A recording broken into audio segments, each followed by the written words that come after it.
If you receive Supplemental Security Income, SSI, Social Security Disability Insurance, SSDI, or Social Security Retirement Benefits, it is important to stay current with the latest information from the Social Security Administration. Today, April 25th, 2026, we are highlighting key adjustments and administrative updates that could affect millions of seniors and individuals with disabilities across America. Understanding these programs is essential for managing your monthly payments, eligibility, and financial planning.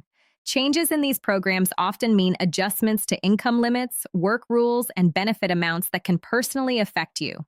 In this video, we will clarify these complex topics using plain language, avoiding confusing jargon. We've broken everything down step by step so you can understand what is relevant and how to protect your benefits. Let's get started. What is actually happening with these programs right now? As of today, April 25th, 2026, several adjustments announced by the SSA are fully in effect. These represent ongoing efforts to update three critical programs: Supplemental Security Income, SSI, Social Security Disability Insurance, SSDI, and regular Social Security Retirement Benefits. The overlap of these updates makes this an important moment for many Americans to review their status. Beyond the typical annual changes, 2026 has brought a shift in how the agency manages its workload, moving toward a nationalized system that routes claims across the country, rather than keeping them strictly at local offices. While this doesn't change your payment amount, it is a significant shift in how you might interact with the agency if you have an open claim or need an appointment. SSI is a needs-based program. Eligibility is not determined by your work history or Social Security tax contributions, but by your current financial situation. Historically, the rules regarding SSI have been rigid. For decades, one of the primary challenges for SSI recipients was the asset or resource limit. Until very recently, a single individual could be disqualified from SSI entirely for having more than $2,000 in countable assets. For couples, that limit was $3,000. These limits meant that any unexpected financial emergency, such as a medical bill or car repair, could potentially cause someone to lose their crucial benefits if they tried to save money to cover it. The system, in effect, made it difficult for recipients to build any meaningful financial cushion for emergencies. The positive news is that this framework is evolving. The SSA has faced significant encouragement from advocates and lawmakers to modernize these decades-old rules. While some changes require legislative action, the agency has used its administrative authority to update how certain income and assets are counted. This provides more flexibility regarding what affects your eligibility, including new interpretations of certain types of financial support. For example, the SSA is increasingly looking at ways to ensure that saving for basic needs doesn't result in an immediate benefit cliff. To be perfectly clear, there have been standard adjustments. As of 2026, the maximum federal SSI payment for an individual is $943 per month. For an eligible couple, this amount rises to $1,415 per month. These figures are based on the standard 2.8% cost of living adjustment, COLA, that the SSA applied for the 2026 calendar year. While $943 a month remains a tight budget for many, these annual adjustments, combined with other policy revisions, mean the overall situation for SSI recipients is somewhat improved today compared to years past. One of the most meaningful administrative updates involves how the SSA calculates in-kind support and maintenance. For many years, this rule caused significant confusion and sometimes hardship. In-kind support and maintenance refers to food or shelter provided to an SSI recipient by another person, such as a family member. Historically, if a family member allowed a recipient to live with them or helped with groceries, the SSA would often reduce the SSI benefit accordingly, sometimes by as much as 1/3. Under the recently streamlined rules, this calculation has been simplified.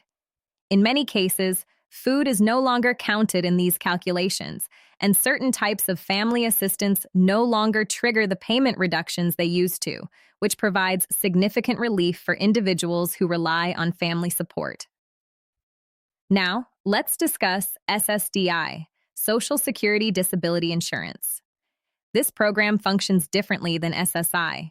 SSDI is an earned benefit, meaning you generally qualify only after having worked and paid Social Security taxes for a specific duration. The monthly amount you receive is based on your unique earnings record. SSDI is designed for people who cannot work due to a severe medical condition that is expected to last for at least 12 months or result in death. For SSDI recipients, questions often arise about returning to work. Many people on SSDI want to explore the possibility of re-entering the workforce, perhaps part-time, but the rules regarding work have historically been complex and can cause anxiety. Recipients naturally fear that a failed attempt to work might lead to a complete loss of benefits, requiring them to reapply and wait through a long determination period. The SSA uses specific thresholds called substantial gainful activity, SGA, to determine if a person's earnings are high enough to indicate they are no longer disabled under the program's definition. If you earn more than the SGA limit, it may affect your SSDI eligibility. For 2026, the monthly SGA limit for non-blind individuals is $1,220.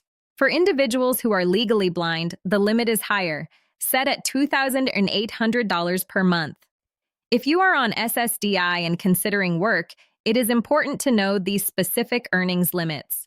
The SSDI program also includes an important feature called the trial work period. This is a highly valuable provision that allows recipients to test their ability to work for up to 9 months. These months do not have to be consecutive. They can occur anytime within a rolling 5-year period. During these trial work months, you continue to receive your full SSDI benefits regardless of your earnings. In 2026, any month where you earn more than $1,110 counts as a trial work month. This provision offers individuals with disabilities the opportunity to explore vocational possibilities without the immediate fear of financial ruin, which is vital for maintaining economic stability and personal dignity.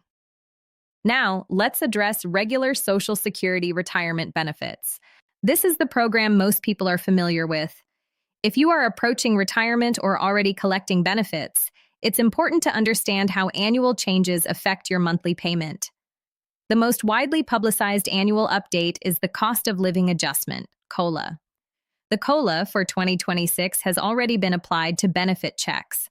This adjustment is calculated based on inflation data, specifically the Consumer Price Index for urban wage earners and clerical workers, CPIW. For 2026, this resulted in a 2.8% increase, which for the average retiree meant an additional $56 per month. However, many people overlook a crucial factor when celebrating their COLA increase. While a higher check is good news, other costs can sometimes reduce the actual net benefit. The most notable example is Medicare Part B premiums. For the majority of Medicare beneficiaries, the monthly premium for Part B is deducted directly from their Social Security payment. In 2026, the standard monthly premium for Part B rose to $202.90. This means that a significant portion of the COLA increase for many seniors was immediately directed toward higher healthcare premiums. Therefore, when you review your statement, you should examine not only the gross increase, but also any adjustments and deductions to understand the actual net change in your payment. Beyond Medicare, we must address the Social Security Fairness Act, which has been a major topic of discussion in early 2026. This legislation targets two long-standing provisions that have frustrated public service workers for decades: the Windfall Elimination Provision, WEP, and the Government Pension Offset, GPO. If you are a retired teacher, police officer, or firefighter who also worked in the private sector, you likely know the sting of having your Social Security benefit reduced because you also receive a pension from a job where you didn't pay into Social Security. As of today, the efforts to fully repeal these offsets have gained unprecedented momentum. If these changes are fully implemented, millions of public servants could see their Social Security checks increase by hundreds of dollars a month, finally receiving the full amount they earned through their private sector work. Furthermore, we are seeing a renewed focus on the SSI Restoration Act. Advocates are pushing for the asset limits we discussed earlier to be raised even further, potentially to $10,000 for individuals and $20,000 for couples. While we are not there yet, the administrative updates effective today represent a bridge toward that goal. For those of you managing ABLE accounts, achieving a better life experience, remember that as of 2026, the age limit for onset of disability has been expanded to age 46.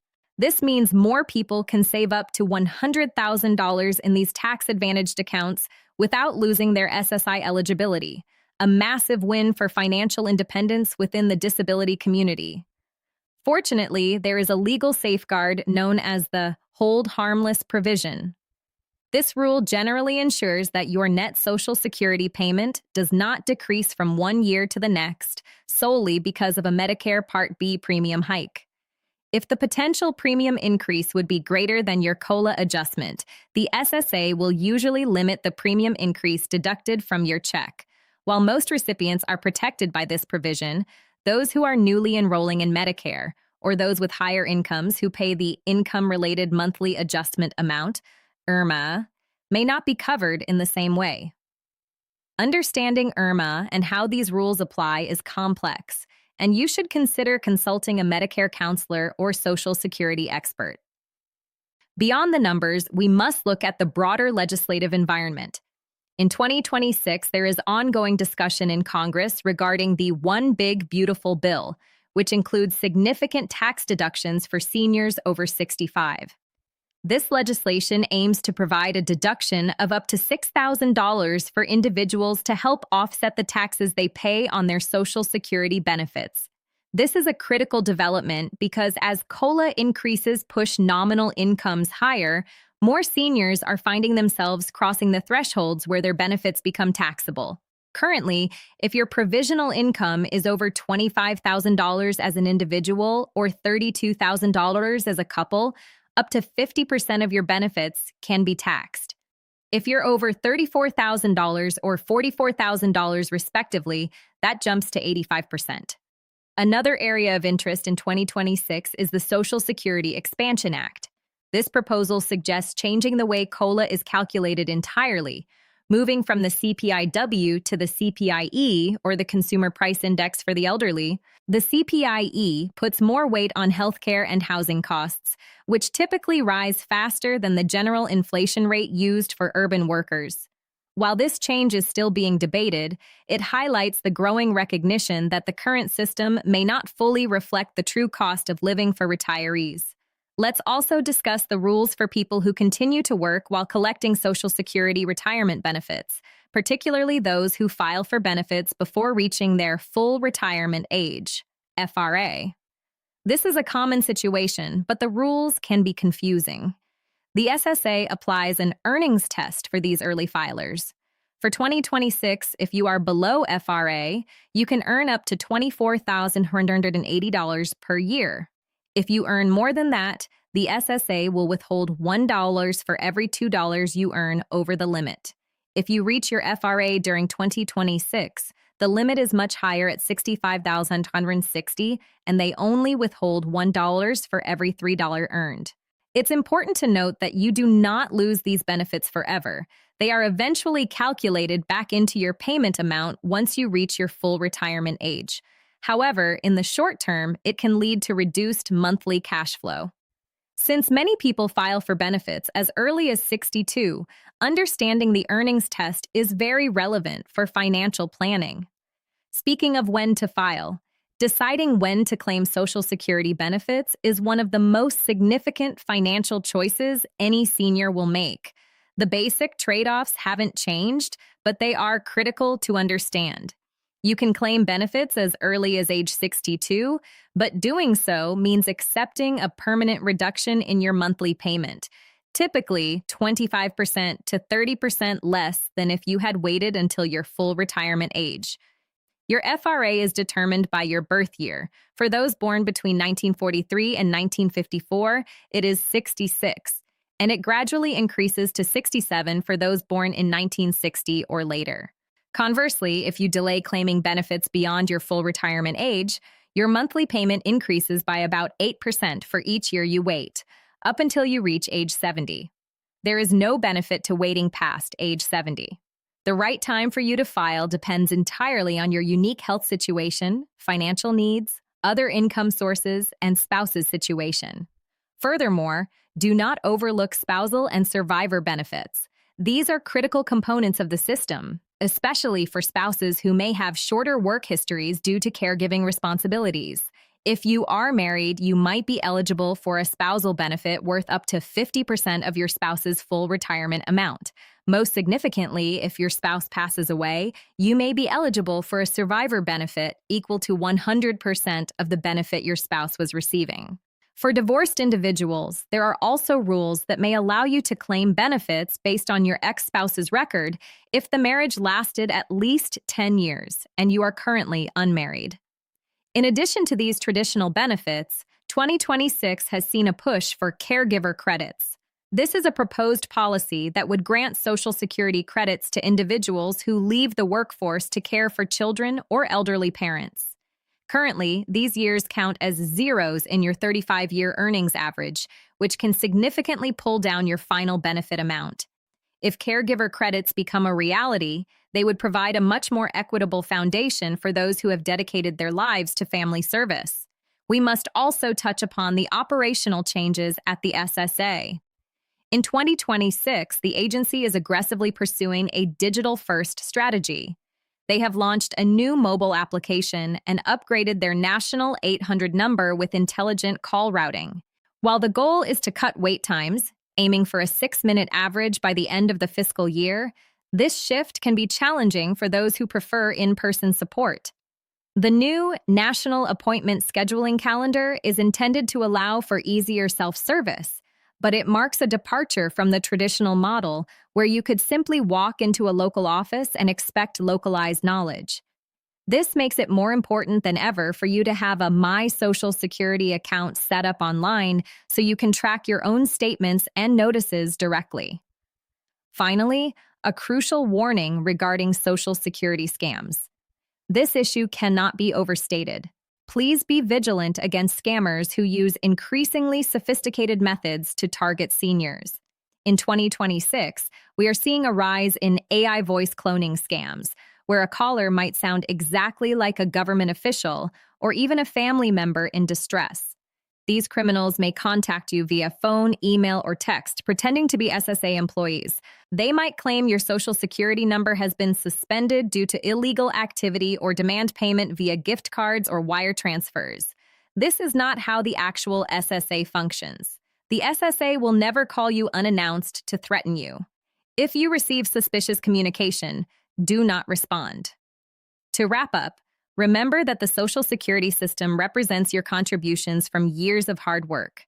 The administrative updates and annual adjustments you see today, April 25, 2026, are part of the program's standard evolution, whether it is the 2.8% COLA, the new SGA limits for disability, the potential repeal of WEAP, GPO, or the potential tax breaks for those over 65. Staying informed is your best defense. The single most effective action you can take is to connect with a certified benefits counselor or financial advisor and ensure you are accessing every benefit you have earned. We hope you found this summary useful. Thank you for watching this information from the Golden Seniors Hub.